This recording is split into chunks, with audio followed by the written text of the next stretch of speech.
Hello, everyone, and welcome back to Fan Behavior. I am Zoe, and today I am not joined by Hannah. She's on a work trip, but I am joined by the wonderful Marissa, who we have to talk about. Well, hello first. Thanks for being on Hello. the show. Yeah, of course. So happy to Dive right have you in. on. Let's go. First of all, I want to say love this shirt, and I almost wore my Yeah. Lewis Hamilton shirt today as well. It's a staple of my closet. But the thing I was gonna Same. say is we have to talk about us running into each other like five different times in Miami. I was explaining this to someone because I mentioned that I was coming on fan behavior and they were like, "Oh, I didn't know you guys knew each other." And I was like, "We didn't." But then I don't know if we were just m- like staying on the same path, but it was literally No, three to it was four times a weird. day. It was actually like kind of scary because it wasn't like we ran into each other in the same place. You know what I mean? It wasn't like No. we always saw each other, oh, in this one spot where maybe like timing. It was like different places at different points. So the first time you came up to us at the Alex Albon event and introduced Yes. yourself. And that was Yeah. the first time we made contact. And then I think the next day we saw you in line for the shuttle.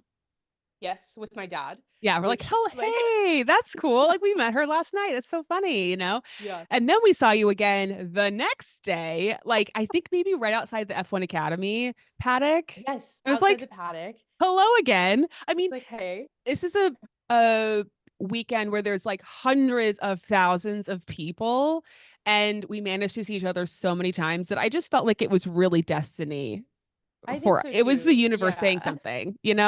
That's what It I was believe. also Miami is so big because it is Yeah. a NFL stadium plus the track. Like we weren't sitting in the same section. No. We weren't staying at the same hotel. Like No. That's what I'm saying. It was so funny. It was just, again, I felt like it was definitely not a coincidence. There was some deeper meaning behind it. yes. So I am so glad we finally get to have you on the show and love your social media takes and your opinions. And I was saying to you offline that that's what's needed for a race recap, especially one like this that we just had in Baku, because there's a lot to Oh, talk about. yes. Well, I'm happy to be here. Thanks for having me. Of course, of course. I want to just get started with so I mean, we typically don't always talk about free practice on this show, but I do want to just quickly mention the amount of crashes that we had in free practice. And I mean, we had, I think Franco did crash. I think Yeah. obviously Charles Leclerc crashed. Did Ollie also crash I don't in believe one of Ollie the? crashed. I think Okay. in free practice, I believe it was just Franco and Charles that put it like Okay. properly into the wall. I Okay. think Ollie may have like brushed Okay. the wall, but not like a proper crash, as far as I remember. Right. And it's crazy. And we'll get to obviously what happened in the race. But for Franco to have what happened to him happen and then to then be able to like still have the confidence to perform the way he did today during the race, I felt like that was very impressive. Because as a rookie, Agreed. I feel like it would have been so easy to be like, oh shit. And then feel like you're kind of always nervous you're going to do it again.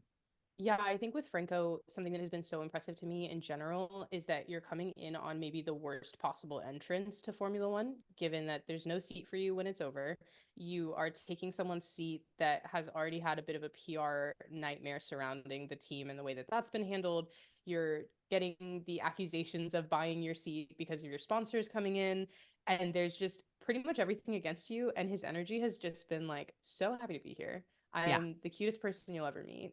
And also, I'm a beast. I'm a beast Yeah. on the track. Yeah, we'll get to that, but it's just I feel like Baku, I mean any street course obviously there's going to be some people into the wall and honestly, I was shocked. I mean, we did have a safety car kind of at the end of it. I mean, we did, but I was surprised we didn't have it sooner. We didn't have more of them. Like it was I feel like uncharacteristic, especially even qualifying. Like nobody had any issues in qualifying. I don't know. Long gone are the days of just people binning it all the time.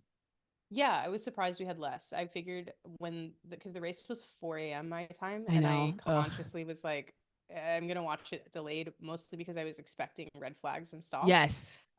and I was surprised. I actually woke up so it was 6 a.m. for me here and I like had the thought as like it was I think it was like the formation lap and it's like dark outside. And I was like, if there is a freaking red flag on this opening lap, I am going to kill somebody. Like I had that thought of like, oh God, this could be, another 30 minutes or something before it actually starts again. Thankfully, we didn't have that. Um, okay, but let's get to quali because that's kind Yeah. of when the chaos really started. I think the biggest talking point of quali was Lando Norris being out in Q1. Yes. And also coming into this weekend, the whole discussion about papaya rules. Are they going to prioritize Lando? What's going to happen with Oscar? Like all the questions. And then Q1, Lando is out. What were your thoughts on that situation? And how did you feel about it? It was a frustrating one for me because I was like you said, we just had this entire disastrous conversation. And I feel like anybody who, if you've been watching, like I've been pretty critical of the McLaren situation and the management the last 3 weeks, or even before that, really starting in Hungary. And I think like the thing that was so frustrating about this week and watching the Q1 situation is you have this big conversation about like, okay, we're going to prioritize Lando, but what does that mean? Because Zach Brown says we still have two number one drivers. Andrea Stella says we would ask Oscar to give up a win. Lando says they wouldn't. Oscar says I would if they told me to, but I'd be sad about it. Like you have this whole drama going in. And then when you look at what happened and the onboard and the post race conversation, and the way that the commentators were talking about it on F1 TV, it seemed like Lando could have finished the lap despite the yellow flag, and that if he had finished the lap, even with the slowdown that he had from getting caught behind Ocon, like he would have still made it into Q2, like just barely, and then obviously could have continued on. And Lando said that he had a yellow flag indicator on his steering wheel, and then if you listen to the onboard, he asks, "Can I finish?" And they tell him no and tell him to come in. And so it's like it's one of those things where it's technically nobody's fault, but the bigger issue is not that they told him to come in, is that they didn't give him enough time for 2 laps left. And I don't understand that choice. They did it with Oscar too. It's not necessarily like a prioritization situation, but at a circuit like Baku where things happen, where you're going to have yellow flags, you're going to have problems. Not sending them out with 2 laps, not sending them out with enough time for 2 laps is a little messy, a little wild to me. Yeah, it's interesting though too because I on one hand I totally agree with you and it's always risky because you do risk the red flag, you do risk someone crashing and then you're screwed. It was also interesting though, especially in Q1, there was so much track improvement happening and it felt Mm, like the if you were the last person to get your lap in, you had a very good shot of getting through. And I even noticed it, I felt like people were talking about it with Daniel getting out in Q1 because he set his lap with like 4 minutes to go in Q1. And it yeah. was like probably way too, had he done his lap even 2 minutes later, he would have gotten through to Q2. So it's like that gamble that teams have to play every single week of like, you want to give your driver, but I guess the difference is McLaren have the car that's good enough to get them into Q2, even Yes. if they do it 4 minutes to go or whatever. The V carb, not so much. They actually Right. do have to like probably risk it a little bit more because um they need like those extra 2 tenths, 3 tenths that they could get from going a couple minutes later. Uh so I completely agree with you. And also just it's unfortunate timing. It sucks. These things happen. Like drivers get affected by this all the time. It just the timing of it was very difficult, I think, as a whole. But in a way, it also like alleviated a lot of the stress and pressure for McLaren this weekend because it was like, well, yeah, obviously we're going to focus on Oscar because he's the driver who qualified in the top three. Yeah, I think it was like a combination. Like it alleviates the stress of having to pick, but it also really shows how much sooner they needed to make that decision of who they were Yes. prioritizing because Yes. you've left it to the point that there's no room for error, and obviously there was error. So that's the trouble, I think. I agree. And I think Hannah and I have talked about this too. Like next year is going to be kind of, to me, the not end all be all for the Oscar and Lando dynamic, but they can no longer kind of sit on the fence like they have been this year. And I think they just weren't quite anticipating what's happened. Like, I don't think they thought Yeah. they were going to be in this type of situation, but I feel like next year they're really going to have to figure out what they're doing because you're going to have two drivers who are very desperate, obviously, to be the quote unquote number one driver. And it could get messy if they don't Yeah. put clear parameters in place. Um, it could get, we said this before, like it could become, I don't think that Oscar and Lando are like Lewis and Nico, but in terms of like the competitiveness and the capability of both drivers, Yeah. it could get bad. It's interesting that you bring them up specifically because I think Nico's way of coming at Zach Brown last week was part Yes. of this need Yes. to define, and like you have and it's not the first week that Nico has had something to say and has said something directly to either Andrea or to Zach. And it's like you have someone who's like having war flashbacks, basically like trying to tell you, please just tell them what to do. It doesn't matter what decision you make, but you have to make a decision.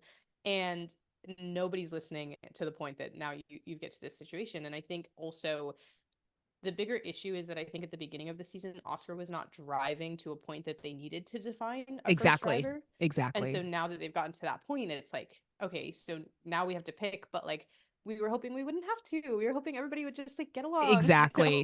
Exactly. Exactly. Yep. That's exactly the problem. So anyway, we'll get to Oscar and his race, Yeah. but that was a tough blow. And also, I mean, again, it didn't end up mattering for McLaren, but at the time, I think there were people that were like, oh shoot, this is not obviously good for McLaren in the constructors to have Lando out in Q1. Lando's chances of competing with Max for the drivers' championship, like there was some mess there. I wanted to also talk about Alex Mm. having the fan stuck to his car coming out for Yeah. Q3. I mean, listen, mistakes happen. They happen all the time. You know, the V carb mechanic touching the wing last time in Monza. Sure. Like you do these things, you're like that 9 out of 10 times you would never do, but then like the one time it happens, you're just like, what the heck? Why didn't you just take it off? Yeah. But that was unfortunate for, I mean, I was glad it at least happened to Alex because he, I think, even said after qualifying, he was like, realistically, I would have maybe made up like one place, maybe Yeah. two places. Like it didn't probably ultimately totally screw me over. It would have been a lot worse, obviously, had this happened like back in Q2 or even Q1 when he hadn't already gotten a lap in and maybe he would have gotten out. But I was kind of like, come on, guys, let's Yeah. make sure to take these things off the cars. I don't know if you watched the video from the Williams garage, but Yes, I did. yeah, I was so concerned. Like he truly almost lost a foot. Like it was He not was good. running after that thing. Yeah. I was like, oh no, oh no, oh no. I mean, and it goes back to like all the things that these mechanics and these people that work on the cars, what they have to think about constantly. Like everything has to be perfect and right, and you have to take this thing off and put this thing on and be in the right place at the right time. And it's a lot to handle. And Yeah. sometimes they're gonna make some mistakes. Also just, I mean, a great qualifying from Ollie Bierman and from Yeah. Franco. But I mean, for the Williams, first time this season to get both drivers into Q3. Hmm. No shade towards Logan, but it was sort of like, okay, this is what it's like to have, some capable Yeah. drivers in these cars. Yeah, and I think the thing about Logan, because I've defended Logan quite a bit, and it's more so been that I think you Logan has had like a bad hand when it I comes to agree. Formula One. I Like he agree. was brought up too early, things were just not great. And then also you're dealing with like the transition that they've gone through as a team. And then I think the trouble and the reason why people really were frustrated with the Franco situation was given how James handled it, not necessarily that they thought Logan should stay. Um, Yep. and I think hopefully that will dissipate. And it also sucks for Franco because, like he's coming in dealing with that, and then also there's someone coming to that seat later, so he just has to do the best that he can. And I think there's probably a freeing amount of pressure in that as well, where it's Yes. like it doesn't really Yes. matter, I have to leave anyway. Like Yes, exactly. I know. I was thinking about this too, and we can get to this when we talk about the race and like where, because both Ollie and Franco scored points. And I, of course, they did amazing. They did fantastic. I mean, I've seen a lot of people commenting like Franco's gotten 4 points in 2 races, and it took Logan, he only got 1 point over the course of his time with. And I don't think that's entirely, it's, I mean, I think we can congratulate Franco for what he did. I think we can yes. also acknowledge that it's well, one, I think the Williams has improved a lot in the last couple of races as opposed to where they were earlier this season. I mean, it's not a surprise that the last couple of races Alex is also getting points too. Like if we Right. forget, there were many races this season where Alex was not in the points and they were struggling, you know? So Yeah. then, of course, Logan would also be struggling too. I also think I feel like with Formula One, and this is true all the time, but everyone is just so quick to deem somebody as washed or as like the next great F1 champion based off of one race. People Oh yeah, for change their sure. minds. I mean, the way that people have been discussing, and we can get to Checo and everything too, but the way people have been talking about Checo this weekend, it's like he's back, he's this, he's that. And like he did great this weekend, but Yeah. Checo's also like Baku specialist. And less us not like we have to also look at the comprehensive Yeah. data. The way I always describe it is I think Formula One fans have a recency bias, which Yes. is like you can see it in the way that Lewis was being talked about this year, where oh he's washed, oh he's never been this great of a driver. It's like okay, but when did you start following Formula One? Because most likely, I no shade to George, but always find the people who think George is a better driver than Lewis. I find out they've never looked back at the history of Formula One at all past like this year or last year. Um, and there's nothing wrong with that, but it's like that's where that recency bias happens. And I think it's because the season is so long. There's so Yes. much that happens, so many twists and Yes. turns. And it's easy to immediately be like, oh, well, Franco's the greatest driver in the history of Formula One because he's a rookie and he's done this and he's done that. It's like, yeah, okay, but there's also a car that's been upgraded. There's Right. also they had a Williams in particular had a brand new steering wheel that they had never dealt with at the beginning of the year. So like there's so many factors that come into him being able to be successful versus Logan being unsuccessful. None of that is saying that Franco's not a better driver than Logan, but it's Exactly. also not as dramatic as we're making it out to Exactly. be. And I also feel like too, like don't like lest we not forget, you know, the Nick DeVries situation. Nick DeVries coming in his very Yeah, first race, he gets points, he gets a seat because of it. And then, you know, it didn't work out so well for him. And I'm not saying that that's who Franco is or what's going to happen, but like, sure. what if in Singapore he crashes out and then we go to Coda and he also crashes out? Then the narrative completely changes all like again, you know what I mean? It's Yeah. just I feel like it's just we're so quick to judge people. And also even in terms of like the like strengths of a driver, like we look at points or something and we like say, oh well, this driver is ahead in points, so therefore he's better. It's like, well, you can't always just completely judge something based off of that. You actually have to like dig in a little deeper. So anyway, I don't know. I Yeah. just felt like let's not like put too much pressure on these rookie young drivers too soon. And let's just like give them space and time to be amazing when they're amazing, but then also recognize that they're going to have some struggles and that's completely normal too. Yeah, I agree. That's basically where I was trying to get with all of that. Um, Charles Leclerc gets pole position, his fourth pole position in a row. Unfortunately, also the fourth time that he has not been able to convert pole position to a win. God bless his soul. But Poor um, guy. were you surprised he got pole or no? No, not at all. Okay.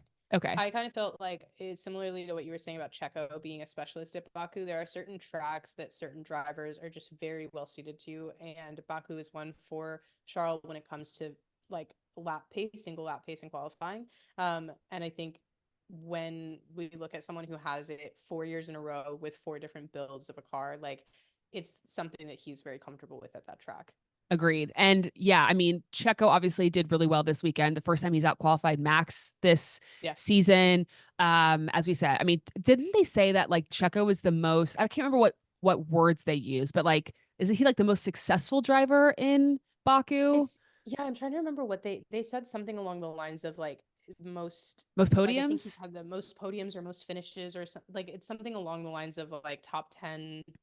He's Yeah. very good at He's Baku. very yes, exactly.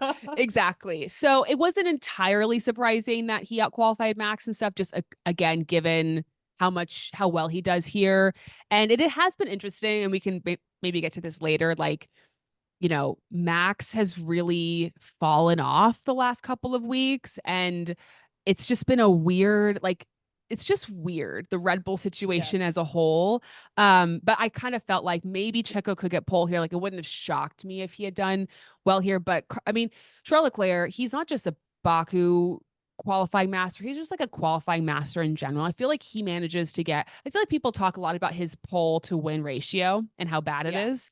But I honestly think a lot of that has to do with the fact that he qualifies so well. Like he gets pole position in cars when he should have never gotten pole, you know? And so Yeah. it's sort of like an unfair statistic because he's gotten pole position in cars that like never had a chance to win at all. Yeah, I think something that's really unique about Formula One as a sport is the fact that is qualifying, the qualifying format, which is that it is not competitive in the sense that you are driving against like an actual race scenario. You Right. are literally just like doing your single lap pace. It would be like in basketball if they let the teams set up their who gets the ball first based off of like who can score the most three pointers in warmups. Like it's a very odd It is weird. situation, Yeah. right? Yeah. And so to be a specialist at getting the best single lap pace out of your car is a very specific thing. And ironically, not to bring back Logan, but Logan specifically said that his single lap qualifying pace was his strength, which was the weakness of the driver he was Mm. replacing when he first came into Formula One.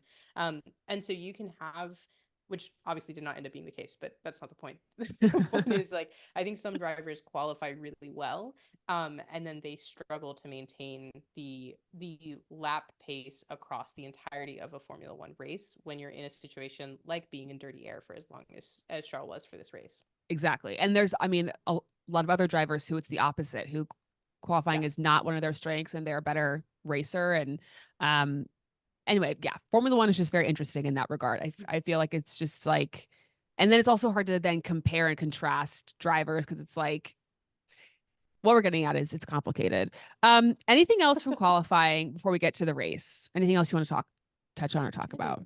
I do think that it was exciting for Ollie to make it as far as he did, but I was so bummed for him to get knocked out of Q1. And then obviously with the changes in the penalties, you also have that. So that would be the only other thing is I think like Lewis having to start from the pit lane for a power unit Yep. replacement, which also I don't know if you saw the document from the FIA, but basically everybody has either already taken a power unit penalty or is at 4, and 5 is where you take the penalty. So Right. it's pretty much everyone's at risk for the rest of the season and will have to take one. So I think it was strategic to do it now I for agree. Lewis. I Yeah. agree. I agree. Um, okay, let's get to the race. So Yeah. lap one, no red flag as I was fearing, but we did have a little bit of Lance Yuki crime. Um my poor Ukes. I'm so sad for I him love all the that time. guy so much. And you know, he's really I would love to know your thoughts on like the V carb situation because I feel like obviously Yuki had a very strong like first 8 races or so. But really since like June, I would Mhm. say he's just kind of he's been fine. I mean, part of the problem is that the V carb has taken like dramatic steps backwards and is like Yeah. no longer I would argue it's maybe like the 8th fastest car right now. Like I think it's actually a pretty bad car. Yeah. So he's not been fully able to show it, but I feel like Daniel's kind of raised his level a bit and is like beating him fairly consistently, or at least they're on par with each other at times. But I don't know. I just feel like the last 3, 4 months of Yuki has kind of been a little bit of a struggle bus. I think it's a hard situation when you look at V carb in particular because the with the way that Formula One is broadcast, most of the time we're not being shown the back of the field or Yep. strategy decisions. Yep. Um, Yes. and That's so true. and So true. oftentimes with V carb when Daniel finishes ahead of Yuki, if you go back and look at the strategy calls or things that were happening in the race, oftentimes it's because there was some sort of preferential situation that happened with Daniel versus Yuki. So we've had that with pit stops before. We've had that with a couple of different like tire changes, and those have been part of what we've seen Daniel move up versus Yuki moving up. And I think the issue with that is that part of it's because that second seat is still not confirmed.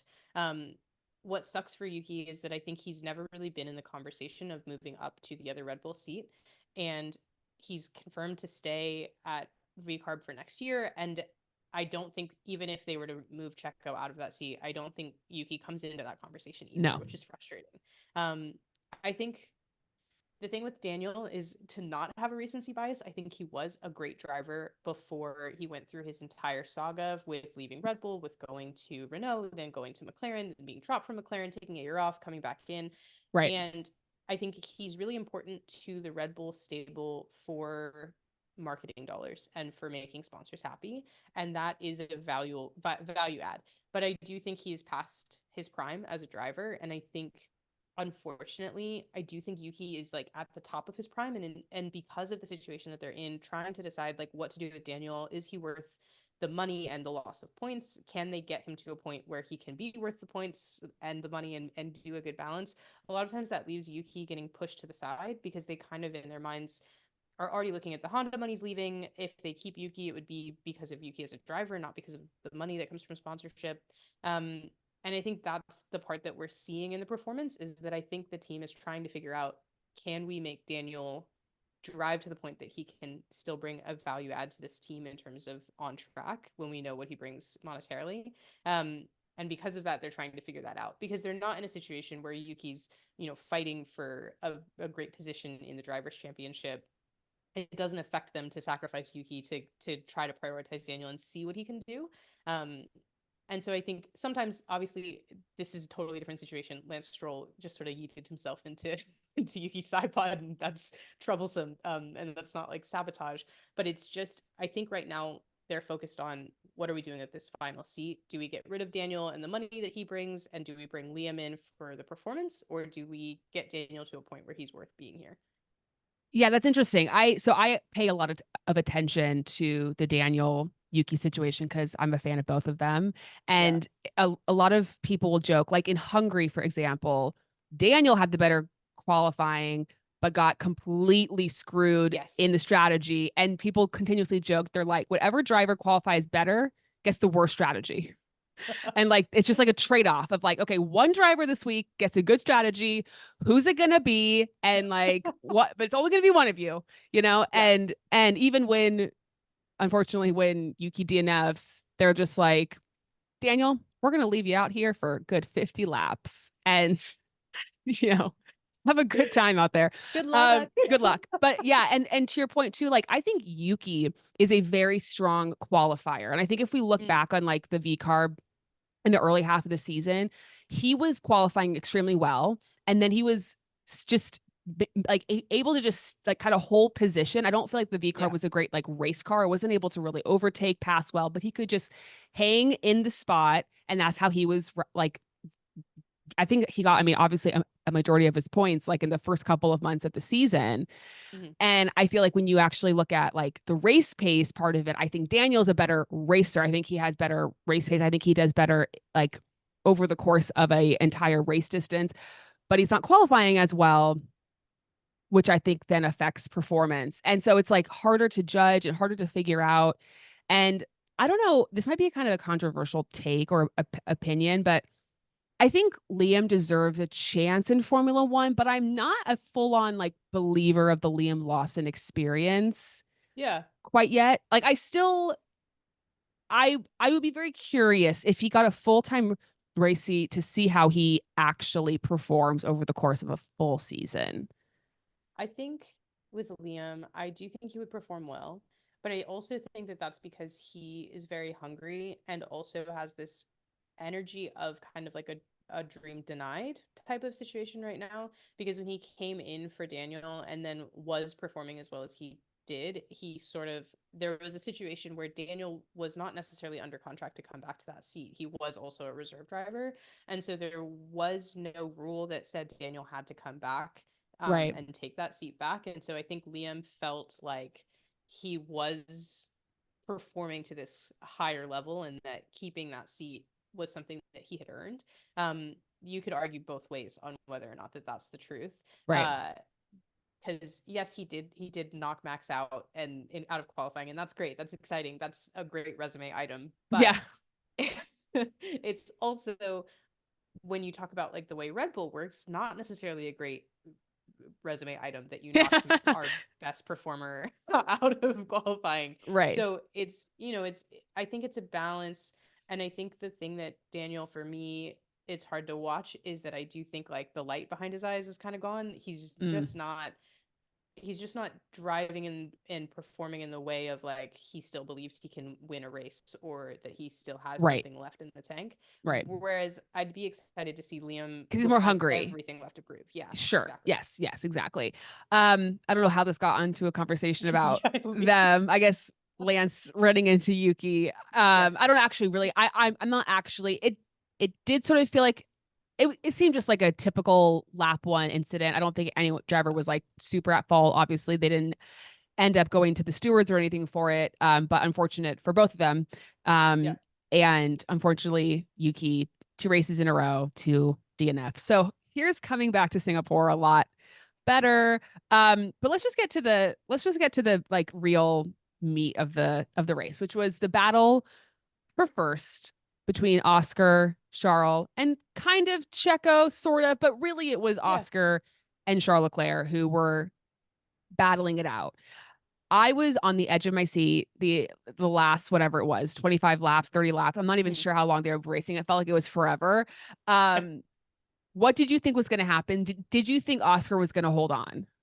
I was desperate for Charles to make a move. And that was where I Mm, was like, it was sort of one of those things where you're like, okay, now, okay, like yeah, it's yeah, not coming. And right. I kept feeling like, I was like, what is wrong? Because I felt like as a, a race car driver myself, that he had it at least three shots where he could Yeah, have, you're like, come on, I could have done that. What are you it's like, come on. doing? Yeah, Um, so so it funny. felt like kind of that, like if you ever ride that carnival game where it goes all the way up and Oh, then they yeah, like drop you a little yeah, bit, it felt like they just kept dropping you a little bit and we never got the full drop, yes, you know. yes. They kept teasing you. Yeah, I was like, come on, drop me, even if you crash, I want to see it.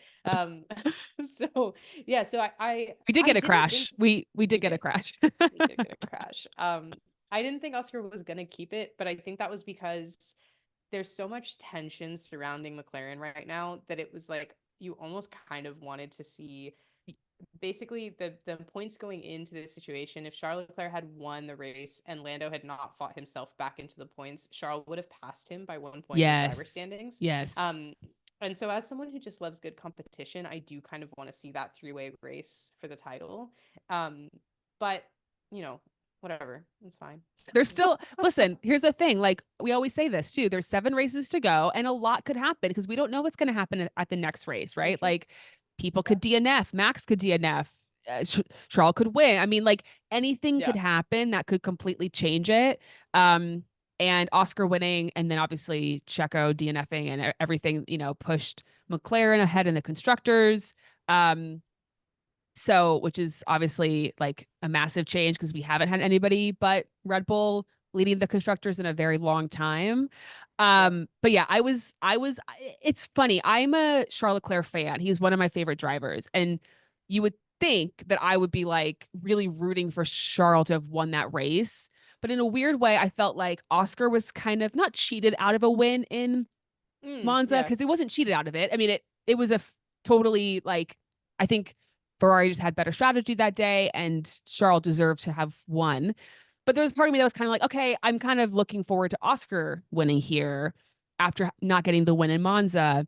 And also for the whole like papaya rules McLaren of it all. Like it was kind of interesting, like now having Oscar I guess more in the mix a little bit more. Sure. Yeah. But it was just a great battle. It was just very fun to see 2 cars and 3 because I do think Checo was sort of again like it seemed like at times he was like right in the battle and then he would kind of like fall off and then he'd get back right back into it again and then he'd kind of fall off again. So I never fully felt like he was totally fighting for the win.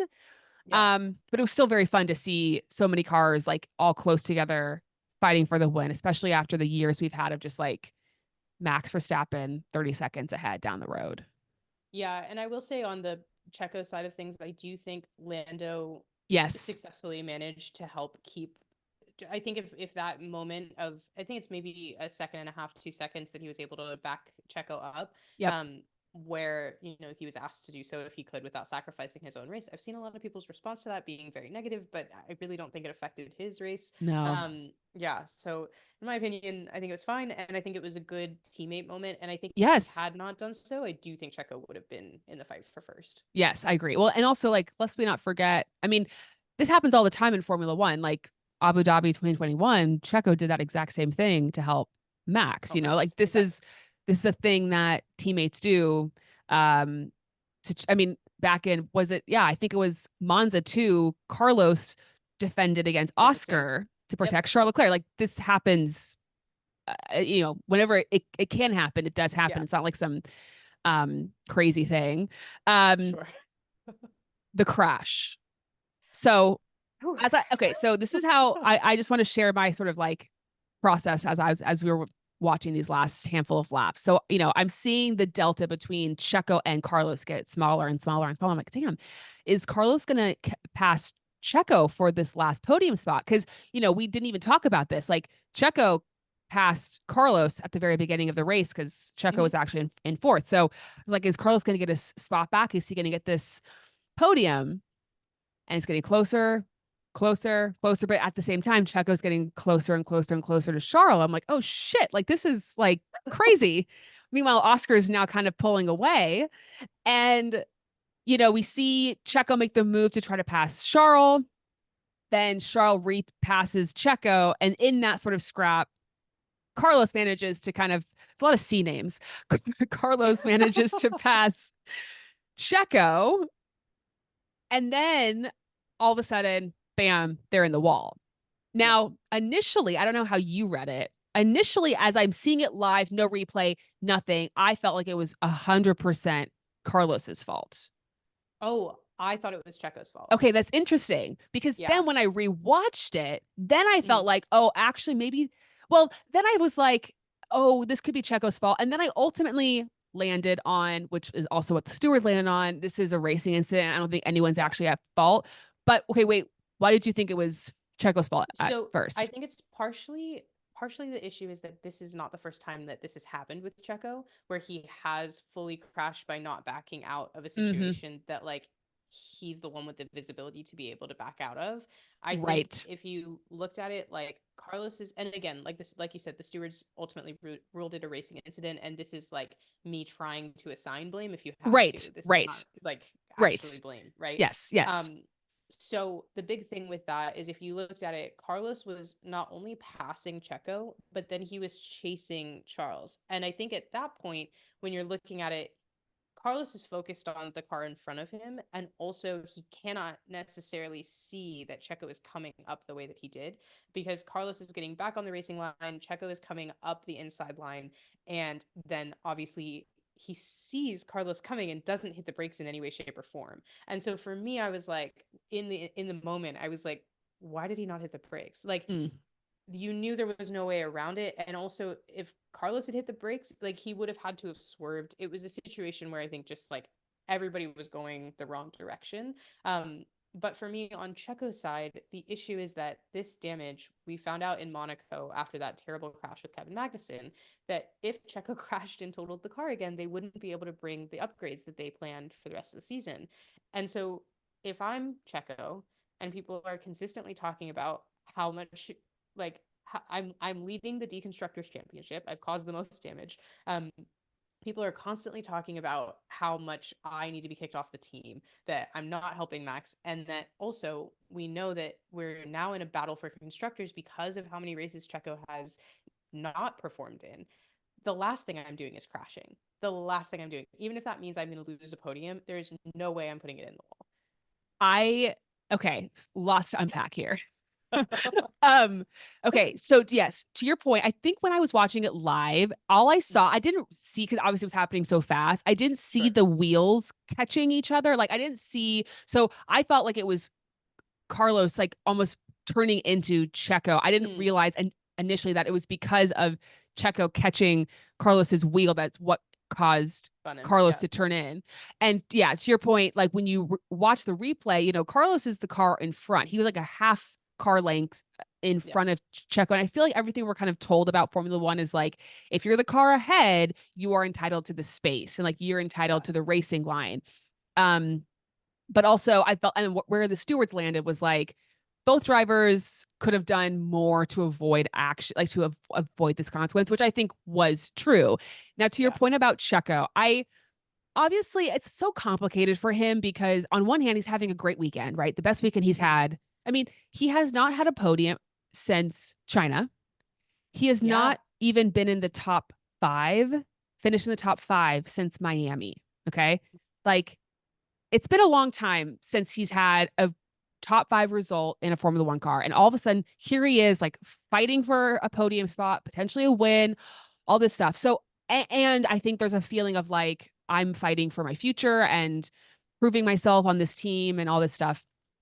So, on one hand, I can understand the desire to like really try to go for something. But to your point, like, you have the most, you've incurred the most damage so far this season, which is like like has affected your team financially. You have also like, because of your lack of points that you've earned, like that's affected your team financially as well, potentially. Yeah. Like unfortunately, like now, as of today, he's in eighth place in the driver standings. And again, like not all of that is his fault. Like the car has not been as good, all these things. Like that's all totally fair, but it just, yes, like it's been not so great for him. And so to your point, like part of me wanted him to just be like, okay, let's not be so overly ambitious right here. Maybe we move out a bit and maybe we catch him in the next lap. Like I think Checo had the Yeah. pace to, if he had been a little bit more patient, I think he probably could have overtaken Carlos, or if again, worst case, you finish in fourth. Like, and that's Right. unfortunate because you were in the position to get a podium, but like it's your best result. It would have been your best result in a very long time. Yeah, and And I that's don't what's think it would have frustrating. been. Yeah, I think fourth. It's it's probably to some degree a no-win situation for Checo. Obviously, if he gets fourth, then the conversation is Right. that he backed Right. out. He's not aggressive, Yes. whatever. Yes. But Yes. at the same point, I think like as as a driver whose car has been completely totaled more than once now, like in this season, I do think there's like a lot of times I try to say, okay, it's a high stress situation. All these things are going through your mind. You're driving 200 miles an hour and there are cars coming at you and all these different things. But at the same time, I also feel like that's your job. And you've got to have sometimes the ability to say it's worth losing to not have a larger long-term concern, because the Yeah. car being upgraded is a long-term concern for the rest of this season. Right. And I think giving McLaren a 20-point lead going into Yeah. the rest That's what's is rough. it's rough. Yeah. I was actually, do you know what the gap is now to Ferrari? I Oh can my God, check wait, really yeah, I fast. was gonna say I just did this when I Oh, recorded. it's Hang like on a 30 minute. points. And Yeah, yeah, it's 31 one points points. to Yeah. Ferrari and 20 points even to McLaren. Yeah. And then if Checo had finished, it's hard to say. Anyway, yes, 31 points to Yeah. Ferrari. So that's, I Um, mean, that's getting really close as well. And again, yeah, seven races, like that's still a decent amount of time.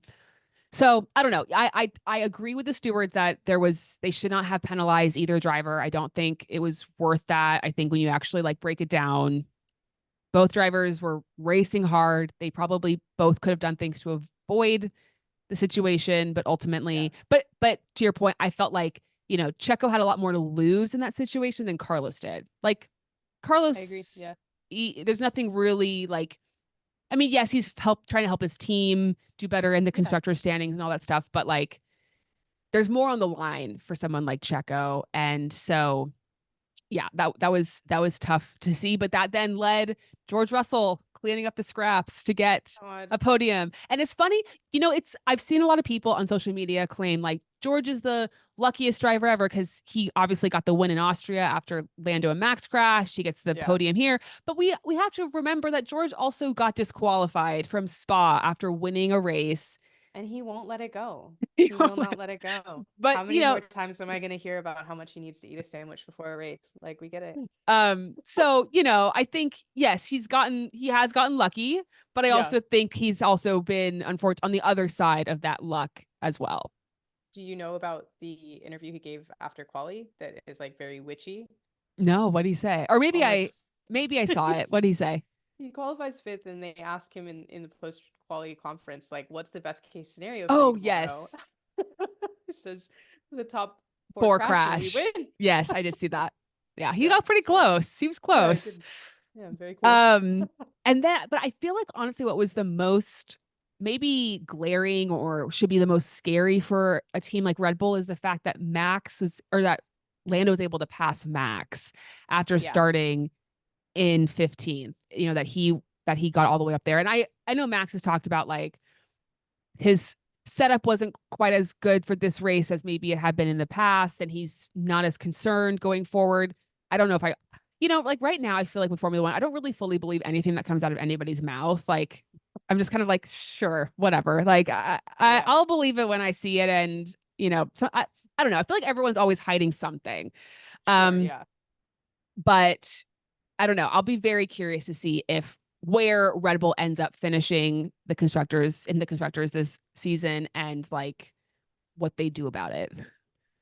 I agree. I think with Max, I will say with Max, he's the one I believe the most when he's talking, purely because he seems to lack any sort of filter whatsoever. Like when things are going bad, you know how bad they're going. When things are going good, you know how good they're going. And he's just very open about that. So if he's saying anything positive in this current situation, something in me tells me that there's probably some sort of positive turn coming. There's something Um, going on. Yeah. yeah, or at least someone like, made him a nice cake. Like I feel like there's something positive that happened for once for him to be positive. So I think that's Max in general. I do sort of take what he says at face value. Yeah. Um, but I don't know. I think Lando, to put Lando in a perspective of his drive, which was a really great drive, he did come from 15th rather than 17th because Right. of the different, penalties that came in for starting, and then also those first kind of five cars and that he's passing, getting past a Williams, getting past a Stake or a Sauber, like the cars are just not really going to have much of a fight to put up. And when he did come into getting into the points and passing Ollie Behrman, Ollie fully just moved out of the way for him, Right. which like is it's smart on Ollie's side to know that like Don't waste your time. don't waste your time, don't waste your tires like trying Yeah. to hold him back. But so I will say Max and Lando were not as far apart as they felt like they were because of the fact that the field that Lando needed to fight through he wasn't fighting through Ferraris and another McLaren and Red Bulls. He was fighting through the back of the field. And Max was fighting through the top of the field to try to get more space in between them. So Right. I'm not sure how worried Max needs to be about Lando being able to do that versus how worried Max needs to be about whether or not McLaren can bring more upgrades that Red Bull can't. Um, I think that's the bigger concern. Yeah. And I think also, you know, I mean, at this point, I think Red Bull has basically they have given up their hopes of the constructors. I don't think they have any. Mm, I think they recognize like it's just not going to happen for us this year. I think their full yeah. focus is Max Verstappen maintaining the drivers championship, and like that's their goal. Um and yeah, to your point, like will this crash that just happened, will that affect the Red Bull upgrades going forward? Will that affect Max's performance? Like a lot left to be seen there. I wanted to just Yeah. quickly touch on, I mentioned earlier Daniel doing like 50 laps on the Oh one yeah. set of tires, but so did Esteban, so did Hmm. Pierre. So good job to those teams. And that strategy call, that was really, I understand what they were going for. I Yeah. understand what they were going for, but did not pan out. And like Right. that was not the best call, but shout out to them. They did the best that they could given that situation. And then yeah, just wanted to shout out obviously Ollie and Franco for getting points. Ollie getting points two different times, two different teams. Like that's really Yeah. impressive. Franco obviously getting points, his second F1 race, I think is really exciting. And I feel very excited about next season in Formula One with all of the changes that are happening, not just with the rookies, but then also Mhm. Lewis to Ferrari and Carlos to Williams, and just kind of like we're getting things shaken up a bit. And I feel like it's going to make for a really fun season. Cause I feel like this year, and I'm not sure how you feel, but like there's been exciting stuff with like the race winners and stuff, but not a lot else like maybe from like P7 back. I just feel like there's not as much Yeah. like and there's not as much chaos, frankly. Obviously, this week there was, but we talk Yeah. about like there hasn't been safety cars in X amount of Hmm. races and all this stuff. And I'm not saying that like, yay, there's going to be rookies, which means now there's going to be a bunch of safety cars, but like maybe there will be. Um, Yeah. and just seeing how these other like new drivers do and how they pan out, and I'm just excited other people are going to get a chance. Yeah, I think four rookies. Well, three, but I think like if Liam ends up coming in, it'll be four. There's still an opportunity for a Yeah. fourth Yeah, for sure. to get added to the mix. But Yep. three rookies, and especially three rookies with like the level of Yes. like having a rookie in a Mercedes is Yep. such a Yes. wild situation. I So completely I think agree. you're right. Yeah, there's chaos possibilities, there's crashing, there's or I guess, there's also the possibility that everybody shows up and just does a really good job. Yeah. So you never I don't know know. if that's going to happen, but we'll see. I mean, Fingers crossed. what we've said too is, especially with someone like a Kimmy or whoever, there's going to be probably some high highs, but there's also going to be Mhm. some low lows. And you have to just expect that there's going to be Yeah. some moments of like, oh, that wasn't so good, or situations where things go wrong. That's going to happen. I think you should expect that from any rookie driver, but it's just gonna be fun to see some new talent, I think, as well. That's what I'm looking forward to. Um, okay, anything else from the race before we get to some questions? No, I think we covered all the good stuff. Okay. Um, let me just see what someone said. Someone explain why Daniel and Esteban and Pierre never changed their tires. Well, because they were hoping for a safety car that didn't come until 2 laps to go. Oh, there was one thing I forgot, which Okay, was tell me. Max. Okay, Max tried to pit for fastest lap, which would have been he would have gotten it had there not been a safety Oh, car. I didn't even notice So that would have that. been 1 point. Yeah, so like Lando had fastest lap. Once they determined that Lando was going to place ahead and there was no way to do it, Max had the gap to pit, put on a fresh set of tires and try to get fastest lap. He Yeah. pitted, put on a fresh set of tires, and then the crash happened. That's yeah. I mean, in these streets like tracks, I mean they talked about that even in the broadcast, how like the last I don't know how many years, but the last X amount of years there's been a safety car at Baku. Like there's precedent to say Yeah, that like there's going to be a safety car and obviously you're going to save time in a pit stop if you pit under a safety car. And so I think some of these teams felt like maybe if they were for the Daniels, the Estebans, those guys, they're starting yeah, out of position or they're starting further back, they're more willing to take the risk and say, hey, you know, we should go long and maybe it'll be a yeah. safety car and we can save some time. Yeah, But I believe it's 23 seconds versus 11 seconds lost yes, if you go under a yes. safety. Yeah. Now, obviously, if it doesn't end up happening, then you're really screwed. So Yeah. that's the unfortunate reality. Okay. Do you think Leclerc has any chance at the World Drivers' Championship? Mathematically, yes. But In your heart, though, in your heart, in my heart, it's a I think big it's gap. possible. It's a big gap. It's a big The gap. only difference is that we have 7 races and three of them are sprint race weekends. That So is true. We do have some sprints. That is yeah, true. there are Yes. some extra points on par. I think in my heart, the only way it works is that Lando and McLaren continue to flail around in terms of what their strategy is and their plan, and then Carlos and Charles continue to race together as a team. And I think if Mm. that happens, and also like a whole lot of luck and fairy dust. The only like the hard part with challenging Max right now is that there's not a very cleared, obvious driver that is like the only guy that's going to challenge Max. Unfortunately, Yeah, well, fortunately, I prefer it for like the races, but every weekend you're like, oh, is Oscar going to win? Is Lando going to win? Is Charles going to win? So you have all these drivers taking points off of each other, which yeah, then ultimately it's not like one driver is just continuously winning, winning, winning, winning, and getting all those points. And so if this type of thing happens where Lando wins one weekend, Charles wins one weekend, Oscar wins, maybe you get your occasional George win or whoever, like yeah. at that point, it's not going to be enough to beat Max unless Max DNFs a handful of times. I Agreed. just personally, right now, I just don't see it happening. I'd love to be wrong, but Yeah, I just don't see it fully happening. Um, but I do think next season we will have a legitimate title fight from race one. I don't think we'll have to wait like agreed. 6, 7 races for there to actually be like, wait a second, are we actually in a title fight? Like, I think it's going to start right away, which I'm excited for. Agreed. Um, okay, let's see what else. I mean, a lot of people wanting us to give Franco and Ollie their flowers. Good Um, job, guys. which they did amazing. Will Charles Leclerc ever win from pole in Baku. Fifth I don't time's a know. charm. Fifth time's a charm. You can do Yeah. it next year, Charles.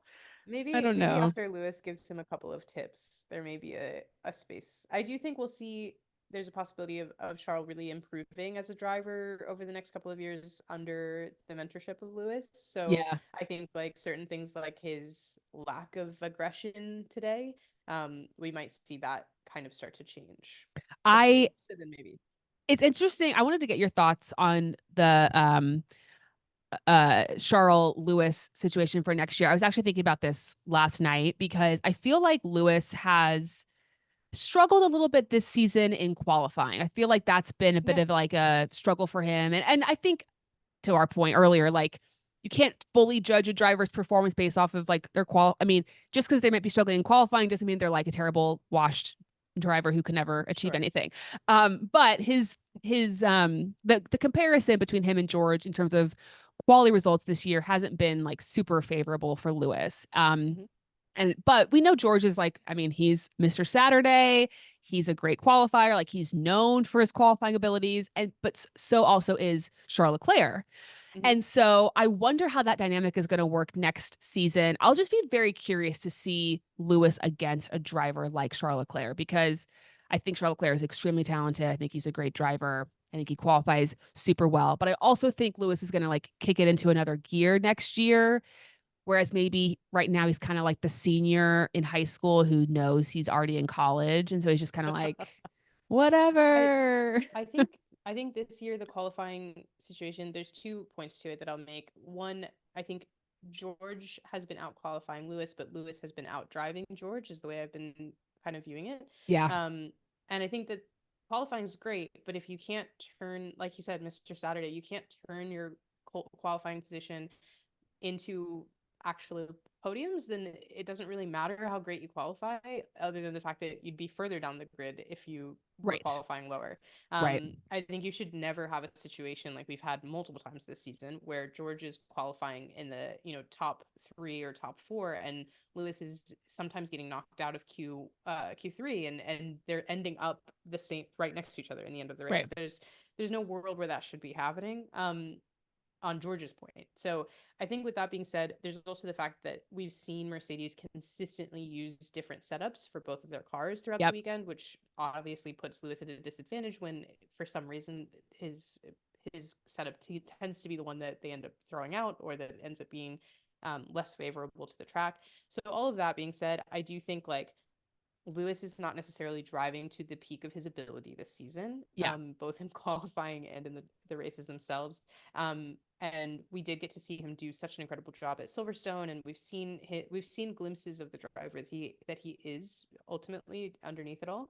Um, and I think he's kind of been driving through a soap opera at Mercedes this year. And so I think when he goes to Ferrari, what I'm excited to see is that I think Fred has really rebuilt this team into a championship potential team. I think Charles is an incredible driver, but I think he's also, hopefully, this is the case, ready to learn from Lewis on the way out. I think he recognizes that Lewis is ready to retire, but that Lewis also wants one more championship, and also that he has a future based off of the contract that he signed with Ferrari for what his life looks like after he retires. Yeah. And so I think Lewis is looking at it as a sense of, let's win my eighth, then I will teach you everything I know, and then I'll get out of the way. And if that is the case, I think we'll see better qualifying pace from Lewis because I think he'll just mentally be in a better place. And I think we'll see Charles learn a little bit more on track from Lewis and learn a little bit more of how to develop the car, how to work with the car, how to work with the team. And I think ultimately it has the potential to usher in a little bit more of a golden era for Ferrari with like a Fingers crowning crossed. achievement for Lewis and moving on. Yeah, we'll Yeah. hope. We'll hope. Yeah. I'm excited to see it. I- Someone asked me like who I'll be rooting for more because I'm a Mm, Charles and a Lewis fan. So like and the answer is I actually like I feel like in certain like today even I don't know that if you would have told me like oh Oscar and Charles Leclerc are fighting for the win, who would you root for? I think I would have just like been like oh Charles. But mm. today my emotion was telling me no, I want Oscar to win. Like sometimes you don't actually know how you feel until you're in the Yeah. moment, you know? So like I don't know how I'll feel until it's race one and I'm like oh wait a second, why am I all of a sudden feeling like I want this driver to win over this driver. TBD, we'll have to wait and see. But Yeah. I'm looking forward to it. I'm looking forward to this new era of Ferrari and yeah, just kind of how it's just going to be weird. It's going to be weird to see Lewis in red. It's going to be weird to Yeah. see it's going to be weird to see him in that environment. Like it's just unusual, not what we're used to, but Yeah. it'll be fun. It'll be exciting. I think he Um looks good in red, so we'll see. he looks great in everything. So, So true. there's nothing to yeah, exactly. Okay, anything else we want to touch on or go over before we wrap it up? Anything you wanted to Mm, discuss? the only thing I want your opinion on that I'm curious, Tell me. the Franco situation and where he Oh, with his goes next seat. year. Yeah, because I think it's a tough one. It's a very tough. I mean, again, like I think need to wait and see the next few races. It's interesting. Like I don't really know what Audi, Sauber, whatever is waiting for with their seat. Like Mm, I'm kind of like, okay, you guys kind of know the situation and like the lay of the land. Now maybe they're not in any rush. They don't have to rush anything if they don't yeah. want to. So maybe they feel like, you know what? We could extend this even longer and we don't have to make a decision right now. But I do think we might need a few more races to fully get like the Franco experience and just really like get the lay of the land on him and his ability. Like to your or to our point before, we don't want to make any like Rush, yeah. rash decisions. Yes, exactly. Not that he wouldn't be great, but again, it's just like I think it's important to see how it all plays out. I wouldn't be surprised if he ends up as like the Mercedes reserve or like the Williams reserve driver for next year. And here the thing with having so many new people on the grid next season and like then we're after 2025 we're heading into like a regulation change. There could be a lot of shakeup happening Mhm. following 25, maybe retirements, who knows what. And so I wonder if Franco feels like, you know what, if I can just like stay in the family, stay around, maybe again like fill in for people when I need to be the Ollie Bierman or whatever. Um I can kind of wait and see how other drivers perform and do, and maybe, I've proven myself and I can Mhm. jump in when the time. Now, obviously, like we know how that story goes. That's happened before to other Yeah. drivers, and like it just never ends up happening. Mhm. But so I guess to your point, like I wouldn't be shocked if he ends up somehow getting the Audi seat.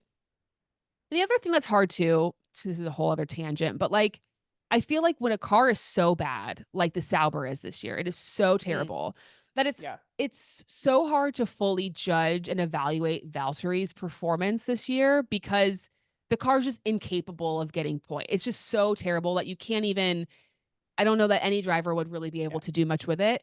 So I like while I would love to see someone new and young, I also like I don't have the ability to fully judge Valtteri this year because he's just in such a terrible car that it's like Yeah. hard to judge. So I guess I'm kind of like not answering your question. I just I think as of right now he's shown a lot of promise. But it's just so late. Unfortunately, I feel like it's coming like a little bit too late. Yeah, I do agree. I think 9 races. The thing that's rough is I think if he goes back to F2, that does suck. I don't think he go back Um, to F2 though. it's hard to say because he is allowed to go back, Yeah. and it's hard to say that he shouldn't go somewhere to continue having active race experience. I think is the hard part because if you look at it, his sponsors are now committed to Williams for Hmm. multi-year contracts. So I don't know how appealing he is to an Another Audi team. Yeah. where he can't bring the money with him. Or maybe he can, but I don't necessarily know the rules of that. But the sponsors that have committed to Williams committed through the Franco situation. Um, the only wild possibility, the thing that I have my eye on next year is Kimmy versus George, because both of them are out of contracts at the end of 25. And I do think if George I think it's very possible that George gets dropped from Mercedes over Kimmy being dropped from Mercedes if there's a better option. So there is always the possibility that they look at moving Carlos up to Mercedes and pairing him with Kimmy. They continue their fight to get Max. I was gonna They say move someone in, yeah. And Max is if on the that verge. becomes the case, there's some spaces open. Yeah. Yeah. I think Max is like even though he might be happy and cheery in the post race press conference or whatever, I think he's like on the verge of completely saying, "See you later, guys. I am out of here." I mean, we Yeah. heard about Aston Martin still wanting to potentially fight for him, and like Yeah. I think Max is fine because Max knows that he can go somewhere else. Like he is not Yeah. stuck if he doesn't want to be stuck, you know? Yeah. So yeah, so to your point, I feel like there's a lot of like movement that could happen next season that could free something up. I mean, it just sucks that F1 only has 20 seats. Like Yeah. it's unfortunate. And I know it's like there's a whole, I mean, it's a whole other episode we could do just about Sure. that, but like it is unfortunate that only 20 drivers get to race in this series when there are so many people who are deserving of being in F1 and having a seat and also just like trying drivers out and like giving them at least a chance. It may not last, but like let's experiment here. Yeah. Like let's have a little bit of fun. And it just doesn't I feel like teams are so concerned about like having a Logan Sargent situation or having a situation where it just like doesn't go well that they're more reluctant to give people a chance. Thankfully, next season that's not the case, but I don't know. I hope he proves himself in the next few races. And again, like he still does need to prove himself. Yeah. Um, but with the Williams doing better and obviously him performing well, like I think he'll all he can do is control his performance on the track, and then whatever happens, happens. Like that's Yeah. all that you can do. Um, Agreed. all right. Well, can you let everyone know where they can find you, where they can follow you, where they can listen to you, where they can run into you in Miami 4 different times? I think the Miami run-ins are reserved for future soulmates, so I'm gonna put that out there. If we do Fan start behavior running into each only. other, yeah, sorry, I think that one's taken. Um, but if you'd like to find me online, I'm at Marissa Kumari, which is my middle name. I don't know why I'm explaining it. I always find myself explaining it. It's at Marissa Kumari on all platforms, or you can listen to me on Grid Chat podcast. Love it. Yeah. Everyone please do follow her because you do a lot of other content that's not just Formula 1 content, which I love, and you put out fantastic content. Fan behavior endorsed content, which Thank you, thank doesn't you. mean anything. It doesn't mean anything, but it is great I'm content. gonna put it on my profile like a Please, please laurel. do. Please do. Okay, so we end our show every week by saying enchanté.